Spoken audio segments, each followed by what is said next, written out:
Hey guys, welcome back to our channel me the vlogger. So നമ്മളിന്ന് ചെയ്യാൻ പോകുന്നത് tie and dye എന്നുള്ളൊരു ടെക്നിക്കാണ്. So ഇത് ചെയ്യാനായിട്ട് ഞാനൊരു ഡ്രസ്സ് എടുത്തിട്ടുണ്ടായിരുന്നു, വൈറ്റ് കളർ ഡ്രസ്സ്, ബട്ട് കുറേ സ്റ്റെയിൻസ് ഉണ്ടായിരുന്നു. So let get started. അപ്പോൾ നന്നായിട്ട് തന്നെ ആദ്യം കഴുകി വൃത്തിയാക്കി നമ്മുടെ ആ ഒരു ഷർട്ട് ഉണക്കിയെടുക്കുക. ദെൻ നമുക്ക് വേണ്ടത് news paper, basin, hand glove, paper glass അല്ലെങ്കിൽ ഏതെങ്കിലും കിട്ടുന്ന ഗ്ലാസ് എടുക്കാം. പിന്നെ rubber bands and scissors. Especially ഇതിൻ്റെ കളർ മറക്കരുത്. ഇത് നമുക്ക് കടയിൽ വാങ്ങാൻ കിട്ടുന്ന ജീൻസിൻ്റെ ഡൈ ആണ്. ഇതിന് 2-3 രൂപയ്ക്ക് ഓരോ പാക്കറ്റിനും വില വരുള്ളൂ. എന്തായാലും ലെറ്റ്സ് ഗെറ്റ് സ്റ്റാർട്ടഡ്. ഇപ്പോൾ നിങ്ങളിൽ പലരും ചിന്തിക്കുന്നുണ്ടാവും, നമ്മുടെ കയ്യിലൊരു വൈറ്റ് ഡ്രസ്സ് ഉണ്ടെങ്കിൽ മാത്രമേ നമുക്ക് ഇതേപോലെ ചെയ്യാൻ പറ്റുള്ളൂ എന്നുള്ളത്. പക്ഷേ അങ്ങനെയല്ല. നമ്മുടെ കയ്യിൽ ഏത് കളർ ഡ്രസ്സാണോ ഉള്ളതെങ്കിലും നമ്മൾക്ക് അതനുസരിച്ച് ഒരു ഡൈ മേടിച്ച് കഴിഞ്ഞാൽ, ഒരു കളർ ഡൈ മേടിച്ച് കഴിഞ്ഞാൽ അതനുസരിച്ച് നമുക്ക് അത് മിക്സപ്പ് ചെയ്ത് നമുക്ക് ചെയ്യാനായിട്ട് പറ്റും. പല ഡിഫറെൻറ്റ് പാറ്റേൺസ് ഉണ്ടാക്കാൻ പറ്റും. അതെല്ലാം ഈസിയാണ്. സോ ഞാൻ ആദ്യമായിട്ട് ചെയ്യാൻ പോകുന്നത് കഴുത്ത്, അതായത് നമ്മുടെ ഈ ഒരു ടീഷർട്ടിൻ്റെ നെക്ക് റൗണ്ട്, ആ ഒരു നെക്ക് റൗണ്ട് പിടിച്ച് ഫോൾഡ് ചെയ്ത് വെച്ചിട്ട് അവിടെ ഒരു പാറ്റേൺ വരാൻ വേണ്ടിയിട്ട് ഞാനത് ഫുള്ള് ടൈ ചെയ്തെടുക്കുവാണ്. നമുക്ക് റബ്ബർ ബാൻഡ്സ് മാത്രമല്ല, നിങ്ങൾക്ക് വേണമെന്നെങ്കിൽ കയറോ പ്ലാസ്റ്റിക് കയറോ അല്ലെങ്കിൽ ത്രെഡോ അങ്ങനെ എന്ത് വേണമെങ്കിലും യൂസ് ചെയ്ത് മാക്സിമം ടൈ ചെയ്യാം. എൻ്റെ കയ്യിൽ ഈസി ആയിട്ട് അവൈലബിൾ ആയിട്ടുണ്ടായിരുന്നത് റബ്ബർ ബാൻഡ്സ് ആയിരുന്നു. സോ റബ്ബർ ബാൻഡ്സ് വെച്ചിട്ടാണ് ഞാനത് ചെയ്തിട്ടുണ്ടായിരുന്നത്. നമുക്ക് എവിടെയൊക്കെയാണ് ഒരു ഡിഫറൻ്റ് ആയിട്ടുള്ള പാറ്റേൺ വേണ്ടത് അവിടെയെല്ലാം നമുക്ക് ഈ റബ്ബർ ബാൻഡ്സ് വെച്ച് ടൈ ചെയ്ത് കൊടുക്കുകയാണ് ഞാനിപ്പോൾ. ഇപ്പോൾ ഈ ടീഷർട്ടിൻ്റെ വയറിൻ്റെ ഭാഗം ഞാൻ മാക്സിമം ട്വിസ്റ്റ് ചെയ്യുകയാണ്. 2-3 തവണ തന്നെ ട്വിസ്റ്റ് ചെയ്തിട്ട് അതൊന്ന് ഫോൾഡ് ചെയ്ത് അവിടെ ഒരു ബോളിൻ്റെ രൂപത്തിലാക്കി എടുക്കുകയാണ്. എന്നിട്ട് അവിടെയും റബ്ബർ ബാൻഡ്സ് ഇടുന്നുണ്ട്. സോ ഞാൻ നേരത്തെ പറഞ്ഞതുപോലെ തന്നെ ഒരു റബ്ബർ ബാൻഡിൽ ഇതിൻ്റെ ടൈറ്റ് കറക്റ്റ് ആവില്ല. സോ മാക്സിമം ടൈറ്റ് ആയിട്ട് തന്നെ ഇരിക്കണം. എന്തുകൊണ്ടെന്ന് വെച്ച് കഴിഞ്ഞാൽ ഈ ടൈറ്റ് ആയിട്ടിരിക്കുന്ന ഭാഗത്തൂടെ നമ്മൾ ഈ ഒഴിക്കാൻ പോകുന്ന കളർ സ്പ്രെഡ് ആവില്ല. സോ അവിടെ അത്രയും നമുക്ക് വേറൊരു പാറ്റേൺ ആയിട്ട് തന്നെ കിട്ടും. 2 ഡിവിഷനായിട്ട് 2 പാർട്ടീഷനായിട്ട് ചെയ്യുന്ന പോലെയാണ്. സോ അതിനുശേഷം ചെയ്യേണ്ടതെന്ന് വെച്ച് കഴിഞ്ഞാൽ ഒരു വെസൽ, ഒരു പാത്രത്തിൽ വെള്ളം എടുത്തിട്ട് ആ വെള്ളം തിളപ്പിക്കുക. ഈ തിളയ്ക്കുന്ന വെള്ളത്തിൽ തന്നെ നമ്മൾ അത്യാവശ്യം ഉപ്പ് ചേർത്ത് കൊടുക്കണം. ഉപ്പ് ചേർക്കുന്ന വേറൊന്നിനല്ല, നമ്മുടെ ആ ഒരു കളറ് നന്നായിട്ട് തന്നെ നമ്മുടെ ഡ്രസ്സിൽ പിടിക്കാൻ വേണ്ടിയിട്ടാണ്. പിന്നീട് കഴുകുമ്പോഴൊന്നും ആ കളർ ഇളകി പോകാതിരിക്കാൻ വേണ്ടിയിട്ടാണ് നമ്മൾ ഈ ഉപ്പ് ചേർക്കുന്നത്. സോ നമ്മുടെ വെള്ളം തിളച്ച് റെഡി ആയിട്ടുണ്ട്. സോ ഇനി ചെയ്യാൻ പോകുന്ന പ്രോസസ്സ് എന്ന് വെച്ച് കഴിഞ്ഞാൽ നമ്മുടെ ആ ഒരു കപ്പ് എടുക്കുകയാണ്. നമ്മൾ നേരത്തെ മാറ്റി വെച്ച ഈ ഒരു പേപ്പർ ഗ്ലാസ് എടുക്കുകയാണ്. നമ്മുടെ ടൈ ചെയ്ത് വെച്ച ഡ്രസ്സ് ഞാൻ എടുത്ത് കൊണ്ടുവന്നിട്ടുണ്ട്. ആൻഡ് ഓൾസോ നമ്മുടെ ഈ ഒരു ബേസിൻ്റെ അടിഭാഗത്തേക്ക് ആ ഒരു ന്യൂസ് പേപ്പർ നന്നായിട്ട് തന്നെ സ്പ്രെഡ് ചെയ്ത് വെച്ച് കൊടുക്കുകയാണ്. അത് വേറൊന്നിനുമല്ല, നമ്മുടെ ഈ ഒരു ഡ്രസ്സിലേക്ക് ഡൈ ഒഴിക്കുമ്പോൾ അത് വേറെങ്ങും സ്പ്രെഡായിട്ട് ബാക്കിയുള്ള ഭാഗങ്ങളിലേക്ക് അധികം പറ്റാതിരിക്കാൻ വേണ്ടിയിട്ടാണ്. സോ നമ്മുടെ ആ ഡ്രസ്സ് അതിൽ പ്രോപ്പറായിട്ട് എനിക്ക് വേണ്ട ഒരു രീതിയിൽ ഞാൻ പ്രോപ്പറായിട്ട് അതിൽ വെക്കുകയാണ്. ഇപ്പോൾ അങ്ങനെ പ്രോപ്പറായിട്ട് വെച്ച് കഴിഞ്ഞാൽ എനിക്ക് ഈസി ആയിട്ട് തന്നെ ഓരോ കളേഴ്സും കൃത്യമായിട്ട് ആഡ് ചെയ്യാൻ പറ്റും. സോ ഇനി അടുത്ത പ്രോസസ്സ് എന്ന് വെച്ച് കഴിഞ്ഞാൽ നമ്മുടെ കളർ മിക്സിംഗ് ആണ്. സോ ഈ ഒരു കളർ മിക്സിങ്ങിന് മുമ്പായിട്ട് തന്നെ നമ്മൾ നേരത്തെ മേടിച്ച് വെച്ചിട്ടുണ്ടായിരുന്ന ഗ്ലൗ കയ്യിൽ ധരിച്ചിട്ടുണ്ടായിരുന്നു. അപ്പോൾ ഈ ഗ്ലൗ ധരിച്ചില്ല എന്നുണ്ടെങ്കിൽ കയ്യിൽ മൊത്തം ഈ ഒരു കളറാകും. ഈ കളർ നല്ല ഹാംഫുൾ ആയിട്ടുള്ള കെമിക്കൽസാണ്. സോ അതാകാതിരിക്കാൻ തന്നെ എൻ്റെ കയ്യിൽ ഞാൻ ഒരു ഗ്ലൗ ഇട്ടിട്ട് എൻ്റെ കൈ പ്രൊട്ടക്റ്റ് ചെയ്തിട്ടുണ്ടായിരുന്നു. ആൻഡ് ഓൾസോ നമ്മുടെ കളർ എടുത്തിട്ടുണ്ട്. ഫസ്റ്റായിട്ട് ഞാനിപ്പോൾ കയ്യിലെടുത്തിരിക്കുന്നത് ഗ്രീൻ കളറാണ്. സോ ഈ എടുത്ത ആ ഒരു ഗ്രീൻ കളറിൻ്റെ ആ ഒരു കവർ ഞാനിപ്പോൾ സിസേഴ്സ് യൂസ് ചെയ്ത് കട്ട് ചെയ്യുകയാണ്. ഇപ്പോൾ കട്ട് ചെയ്ത് കഴിഞ്ഞിട്ട് ഈ ഒരു പൗഡേഴ്സ്, അതിനകത്തുള്ള ഭയങ്കര തരിയായിട്ടുള്ള പൗഡേഴ്സാണ്, സ്ട്രോങ് കോൺസെൻട്രേറ്റഡ് ആയിട്ടുള്ള കളറാണത്. സോ ആ ഒരു കളർ ഞാനിപ്പോൾ ആ ഒരു ഗ്ലാസ്സിനകത്തേക്ക് തട്ടുവാണ്. സോ ഇപ്പോൾ ഗ്ലാസ്സിനകത്ത് തട്ടി കഴിയുമ്പോഴത്തേക്കും നിങ്ങൾക്ക് മനസ്സിലാവും എത്രത്തോളം അത് പൗഡേർഡ് ഫോമിലാണുള്ളതെന്ന്. ഇനി ഇതിലേക്ക് തിളച്ച വെള്ളം ഒഴിച്ച് മിക്സ് ചെയ്യുന്നതാണ് അടുത്ത പരിപാടി. അപ്പോൾ നന്നായിട്ട് തന്നെ മിക്സ് ചെയ്യണം. ഒരു തരി പോലും ബാക്കിയില്ലാത്ത രീതിയിൽ മാക്സിമം നന്നായിട്ട് മിക്സ് ചെയ്യണം. ഇതിൻ്റെ ഈ ഒരു ചൂട് മാറരുത്. ഈ തിളച്ച വെള്ളം തന്നെ ആയിരിക്കണം ഈ ഒരു കളറിലേക്ക് ഒഴിക്കേണ്ടത്. സോ ഇപ്പോൾ ഒരു കളർ മിക്സ് ചെയ്ത് കഴിഞ്ഞു. അടുത്ത കളറാണ് ഇപ്പോൾ എടുക്കുന്നത്. ഇതൊരു പിങ്ക് കളറാണ് വന്നിട്ടുള്ളത്.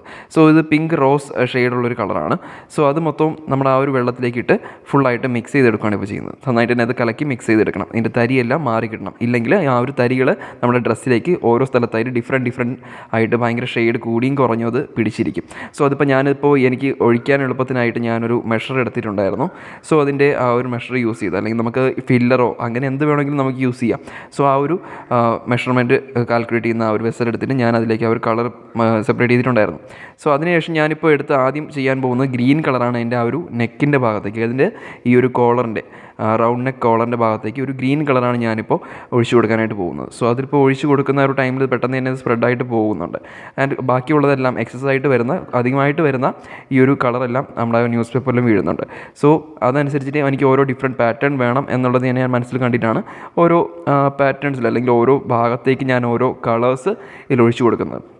സോ ഇപ്പോൾ നിങ്ങൾക്ക് ക്ലിയർ ആയിട്ട് തന്നെ അതിൽ കാണാനായിട്ട് പറ്റും എത്രത്തോളം അതിൽ സ്പ്രെഡായി പോകുന്നുണ്ട്, ഓരോ പാറ്റേൺസ് എങ്ങനെയാണ് വരുന്നതെന്നുള്ളത്. ഇതിൻ്റെ കംപ്ലീറ്റ് വീഡിയോ കഴിയുമ്പോൾ നിങ്ങൾക്ക് ക്ലിയർ ആയിട്ട് തന്നെ കാണാനായിട്ട് പറ്റും. ഇതിൽ ശ്രദ്ധിക്കേണ്ട ഒരു കാര്യം എന്ന് വെച്ച് കഴിഞ്ഞാൽ, നിങ്ങൾക്ക് വൈറ്റ് ക്ലോത്തിൽ ചെയ്യുമ്പോൾ നിങ്ങൾക്ക് ഏത് കളർ യൂസ് ചെയ്തിട്ട് വേണമെങ്കിലും ചെയ്യാം. പക്ഷേ നിങ്ങളിപ്പോൾ ചെയ്യുന്നത് കുറച്ചുകൂടെ ഡാർക്ക് കളർ ആയിട്ടുള്ള ഒരു ക്ലോത്ത് ആണെന്നുണ്ടെങ്കിൽ, ഒരു കറുത്ത നിറത്തിലുള്ളൊരു ക്ലോത്താണ് അല്ലെങ്കിൽ ഒരു നീല നിറത്തിലുള്ളൊരു തുണിയാണെന്നുണ്ടെങ്കിൽ അതിൽ നമ്മൾ യൂസ് ചെയ്യുന്ന കളേഴ്സ് ഒന്ന് ശ്രദ്ധിക്കണം. കാരണം നമുക്ക് ലൈറ്റ് ആയിട്ടുള്ള കളേഴ്സ് അല്ലെങ്കിൽ നമുക്ക് നമുക്ക് ലൈറ്റ് ഷെയ്ഡുള്ള കളേഴ്സ് യൂസ് ചെയ്ത് കഴിഞ്ഞാൽ ഡാർക്കായിട്ടുള്ള ക്ലോത്ത്സിൽ, അതായത് ഡാർക്ക് കളറായിട്ടുള്ള തുണികളിൽ വലിയ പാറ്റേൺസ് കാണാനായിട്ട് ബുദ്ധിമുട്ടായിരിക്കും. നമ്മളിത് ചെയ്ത് കഴിഞ്ഞാലും കാണാൻ ബുദ്ധിമുട്ടായിരിക്കും. അതല്ലെങ്കിൽ അത് ബ്ലീച്ച് ചെയ്തിട്ട് വേണം നമുക്കത് ആ ഒരു കളേഴ്സ് അതിലേക്ക് കൊണ്ടുവരാനായിട്ടുള്ളത്.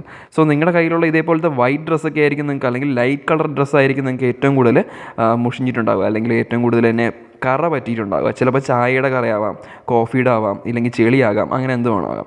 സോ അതിലെല്ലാത്തിലും ഇത് ചെയ്യാൻ പറ്റും. സോ ഫൈനലി ഗൈസ്, നമ്മുടെ ആ ഒരു ഡ്രസ്സിൽ എനിക്ക് വേണ്ട രീതിയിലുള്ള പാറ്റേൺസ് വേണ്ട രീതിയിൽ തന്നെ ഞാൻ എല്ലാ കളേഴ്സും യൂസ് ചെയ്തിട്ടുണ്ടായിരുന്നു. നമ്മൾ വാങ്ങിയിട്ടുണ്ടായിരുന്ന 3-4 കളേഴ്സ് ഉണ്ടായിരുന്നു, അതെല്ലാം ഞാനിതിലിപ്പോൾ ഓൾറെഡി യൂസ് ചെയ്തിട്ടുണ്ട്.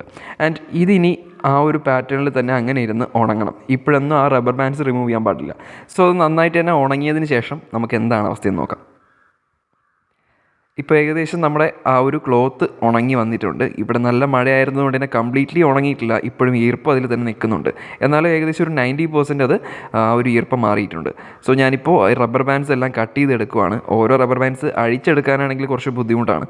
സോ അതുകൊണ്ട് തന്നെ കത്രിക ഉപയോഗിച്ച് വളരെ സൂക്ഷിച്ച് ആ ഒരു തുണിക്ക് വേറെ കേടുപാടുകളൊന്നും വരാതെ തന്നെ ആ ഒരു റബ്ബർ ബാൻഡ്സ് മാത്രം ഞാൻ കട്ട് ചെയ്ത് റിമൂവ് ചെയ്യുകയാണ് ഇപ്പോൾ ചെയ്യുന്നത്. ഇപ്പോൾ കാണുന്നത് നമ്മൾ നേരത്തെ കെട്ടി വെച്ചിരുന്ന റൈറ്റ് ഷോൾഡറിൻ്റെ ഒരു പോർഷനാണ്. അവിടെ വന്ന ഡിഫറൻസ് എങ്ങനെയാണെന്ന് ഇപ്പോൾ ഇതിൽ കണ്ടിരുന്നത് മനസ്സിലായിട്ടുണ്ടാകും. ഇനി അടുത്ത് ഇതിൻ്റെ നെക്ക് നമുക്കൊന്ന് കട്ട് ചെയ്യാം. ആ ഒരു നെക്കിൽ ഞാൻ ഉദ്ദേശിച്ച ആ ഒരു പാറ്റേൺ ആയിട്ട് വന്നിട്ടുണ്ടോ എന്ന് തന്നെ അറിയണം. കാരണം ഞാനൊരു റൗണ്ട് നെക്കിൻ്റെ അവിടെ തന്നെ ആ ഒരു കഴുത്തിൻ്റെ അത്രയും ഭാഗം ചെസ്റ്റ് വരെ ഒരു നല്ലൊരു ഡിസൈൻ, ഒരു ഗ്രീൻ കളർ ഡിസൈനാണ് ഉദ്ദേശിച്ചിട്ടുണ്ടായിരുന്നത്. ഓക്കെ ഗൈസ്, ഇപ്പോൾ ഞാനത് ആ ഒരു റബ്ബർ ബാൻഡ്സ് എല്ലാം റിമൂവ് ചെയ്ത് മാറ്റിയിട്ടുണ്ട്. ഇതാണ് അതിൻ്റെ ആ ഒരു പാറ്റേൺ വന്നിട്ടുള്ളത്. ഫുള്ളായിട്ടുള്ള ഡ്രസ്സ് എങ്ങനെയാണെന്ന് കാണാൻ കുറച്ചുകൂടി ഒന്ന് വെയിറ്റ് ചെയ്യണം. അതിനാദ്യമായിട്ട് നമ്മുടെ ആ ഒരു ബാക്കിയുള്ള കളേഴ്സ് ഇതിലുള്ളത്, അതായത് എക്സസ് ആയിട്ട് വരുന്ന എല്ലാ കളേഴ്സും, ഇതിൽ പൊടിയൊക്കെ പറ്റിയിരിക്കുന്നുണ്ടാവും, അല്ലെങ്കിൽ എക്സ്ട്രാ ആയിട്ട് വന്ന കളേഴ്സ് എല്ലാം ഇതിൽ തന്നെ ഉണ്ടാവും. നമ്മൾ ആദ്യമേ എടുത്ത് ധരിച്ചു കഴിഞ്ഞാൽ നമ്മുടെ ദേഹത്ത് ഫുൾ ഇതിൻ്റെ കളറാകും. സോ നന്നായിട്ട് തന്നെ ഇതൊന്ന് കഴുകിയെടുക്കുക, പ്രോപ്പറായിട്ട് കഴുകിയെടുക്കുക. അധികം പിഴിയൊന്നും ചെയ്യരുത്. അങ്ങനെ പ്രോപ്പറായിട്ട് നല്ല ക്ലിയർ വെള്ളത്തിൽ, നല്ല ഫ്രഷ് വാട്ടറിൽ തന്നെ കഴുകിയെടുക്കുക. അങ്ങനെ 2-3 തവണ വെള്ളത്തിൽ കഴുകിയെടുക്കുമ്പോൾ തന്നെ നമ്മുടെ ആ ഒരു ഡ്രസ്സ് പ്രോപ്പറായിട്ടുള്ള നമ്മുടെ റിയൽ കളറിലേക്ക് വരും. 1-2 കാര്യം പ്രത്യേകം ശ്രദ്ധിക്കേണ്ടതായിട്ടുണ്ട്. വേറൊന്നും തന്നെയല്ല, നമ്മൾ കഴുകുമ്പോൾ സോപ്പോ അല്ലെങ്കിൽ നമ്മുടെ ഈ ഒരു വാഷിംഗ് പൗഡേഴ്സോ ഒന്നും തന്നെ യൂസ് ചെയ്യാൻ പാടില്ല. നമുക്കിതിൽ എക്സ്ട്രാ ആയിട്ട്, എക്സസ് ആയിട്ട് വന്നിരിക്കുന്ന കളർ ആണ് നമ്മളിന്ന് ഇപ്പോൾ കഴുകി കളയുന്നത്. സോ അത് കഴുകി ഫ്രഷ് വാട്ടറിൽ തന്നെ എടുക്കുക. മാത്രമല്ല, ഇത് കഴുകിയെടുക്കുന്ന ടൈമിൽ പിഴിയാൻ പാടില്ല. അങ്ങനെ പിഴിയാതെ തന്നെ നമ്മളെടുത്ത് ക്ലിയർ ആയിട്ട് കൊണ്ടുവരേണ്ടതാണ്. സോ അധികമായിട്ടുണ്ടായിരുന്ന ആ ഒരു കളറെല്ലാം നമ്മൾ ഈ ഒരു വെള്ളത്തിൽ ക്ലിയർ ചെയ്ത് എടുത്തിട്ടുണ്ട്. ഇനിയും 2-3 തവണ കഴുകി കഴിഞ്ഞാൽ നമ്മുടെ ഡ്രസ്സ് ഏകദേശം ഓക്കെ ആയിട്ട് വരും. സോ ഗൈസ്, ഈ ഒരു ഡ്രസ്സിൻ്റെ ഫൈനൽ റിസൾട്ട് ഇതാണ്. ടൈ ആൻഡ് ഡൈ എന്ന ടെക്നിക്കിലൂടെ ക്രിയേറ്റ് ചെയ്ത ഒരു ഡ്രസ്സാണിത്. സോ ഗൈസ്, ഈ ഒരു tie and dye technique video നിങ്ങൾക്ക് എല്ലാവർക്കും തന്നെ ഇഷ്ടപ്പെട്ടു എന്ന് കരുതുന്നു. ഇഷ്ടപ്പെട്ടിട്ടുണ്ടെങ്കിൽ ലൈക്ക് ചെയ്യുക, കമൻറ്റ് ചെയ്യുക, ഷെയർ ചെയ്യുക ആൻഡ് സബ്സ്ക്രൈബ് ചെയ്ത് ബെൽ ഐക്കൺ ക്ലിക്ക് ചെയ്തിട്ടുണ്ടെന്ന് ഉറപ്പുവരുത്തുക. Bye guys.